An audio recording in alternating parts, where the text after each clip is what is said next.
c'est là, c'est là le départ. Pour un monde de vérité, un monde de liberté, même si Israël ne le veut pas, nous on est là.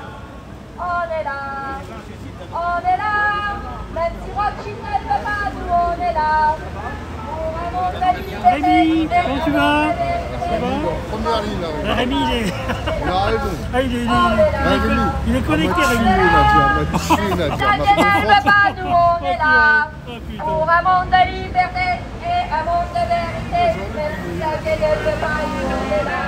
Et un petit peu, c'est pour Julien Assange. Proche Jean-Luc. Les amis, on commence la marche pour la vérité, pour reprendre les médias appartiennent au peuple. Il va falloir nous laisser la place, car vous n'êtes pas des organes de propagande. Vous propagez la propagande de la peur, la manipulation gouvernementale, mais nous ne sommes pas dupes. Donc nous marcherons tous les samedis s'il le faut, mais nous maintiendrons la pression jusqu'à ce que nous ayons la parole dans les médias, que ce soit radio ou télévisé. Allez les amis, on y va.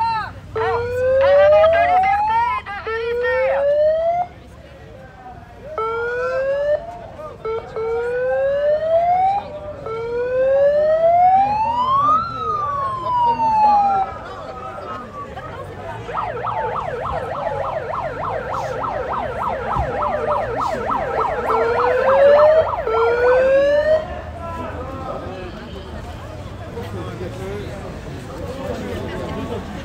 Il va m'avoir ce numéro. Les Français se sont réveillés. Nous en avons marre des boutons qui obéissent à l'ordre. L'ordre de Macron, de la division. Il n'y a pas de démocratie en France qu'on n'a jamais eu.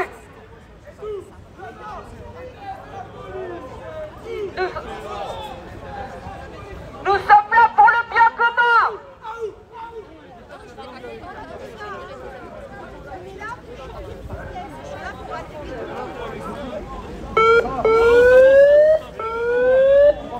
Nous sommes là pour réclamer un monde de liberté et de vérité. Ayez le courage de regarder la vérité en face. On nous fait croire que les hôpitaux sont surchargés en réanimation. Mais tout est faux. Il n'y a eu que 15 morts là en 24 heures. On nous fait croire que les réanimations sont blindées. Mais il y a 100 000 lits de réanimation, ce qui est déjà trop peu. Depuis le début du coronavirus, Macron n'a rien fait pour réorganiser les hôpitaux. On se retrouve encore au même stade. Les gens sont en train de mourir des répercussions des faits qui n'ont pas été opérés pendant le confinement. Ils continuent à fermer des lits d'hospitalisation.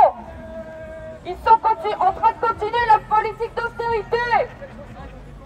Les soignants ont demandé une réorganisation profonde des soins à l'hôpital. Un arrêt de la tarification à l'acte parce que la santé, ça ne se monnaie pas. Vous êtes tous concernés. Et les médias continuent cette propagande de la peur. Continuent à manipuler l'opinion publique. Macron ne fait rien pour sauver la population française. Il est en train d'essayer de détruire la France, la diviser. On est tous concernés, on est tous des patients.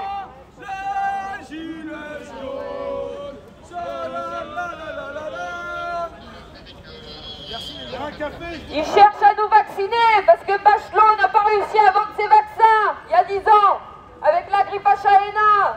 Donc là, ils sont en train de nous monter la peur dans nos esprits pour nous faire croire que le virus est encore là. Mais les morts, il n'y en a presque plus. Et ils sont soi-disant diagnostiqués Covid. Alors que même une papaye revient positive au Covid. Alors posez-vous les bonnes questions. Pourquoi il y a plein de tests qui ont été envoyés sans être utilisés et qui sont revenus tous positifs au Covid? Il y a quand même une grosse manipulation. Et là après, on va nous faire quoi? Un confinement manipulé parce qu'il y a un krach financier derrière tout ça. Le krach boursier est là. Ils ont tout perdu. Ils sont en train de revendre toutes leurs actions et en train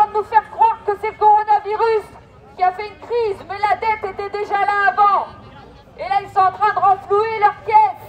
Sur notre dos encore, 750 milliards, que c'est la population qui va devoir payer. Mais nous, on dit non à tout ça.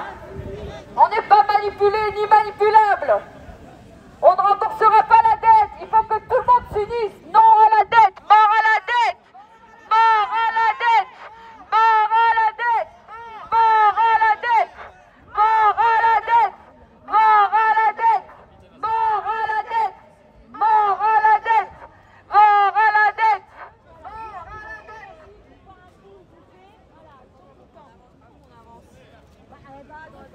Ça y est, je suis repartie. Macron a affirmé que nous étions en guerre. Mais je suis pas folle parce que les fouilles ne se rendent pas compte de leurs troubles.